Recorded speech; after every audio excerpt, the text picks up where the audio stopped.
And in Palos Verdes, we experience the last ache of freedom. And he puts the parking brake on. And suddenly, my throat is a checkpoint that we cannot pass.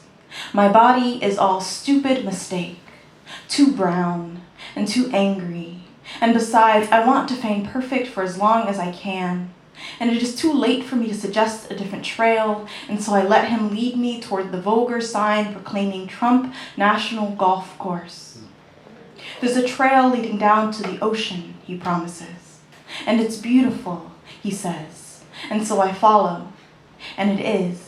And for one long stretch, I am surrounded by the sea, and a sea of wildflowers blooming across my hands. Winged creatures flutter softly around us as he cradles my fingers, sugar darling, and winds his way down into the ocean.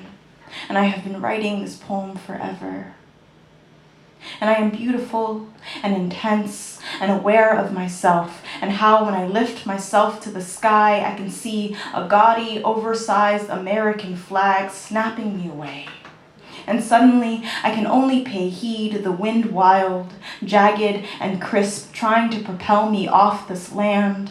Can't disregard the golf courts heaving through what might have been an idyllic morning. And he tells me that, unfortunately, this beauty might not exist without the flashy course.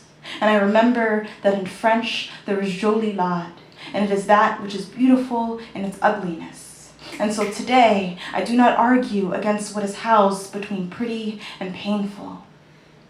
When that man became the president, I admit that for days after I would find myself crying in restaurants and in living rooms and in grocery stores and in empty bars. And what is the insanity that causes me to ache over the loss of something this country has never been? And didn't I always know? And hadn't I seen his ugly rear its head into every hard G sound of my life? Once a boy spit in my face, and wasn't that our president? And what is he if not a blue-tongued country spitting in the eyes of its people? And this is not the poem I wanted to write. This pretty ugly. I would like to escape with the man who stands guard quietly while I collect enough stones to say goodbye to, and who lets me stop every few minutes and then later will send me 94 pictures of everything I call beautiful. I want to tell him that I think I had this exact dream before, without realizing how easily I could have turned to face my nightmare. I want to tell him to breathe a mouthful of pollen into me, but there is a snake loose in this garden.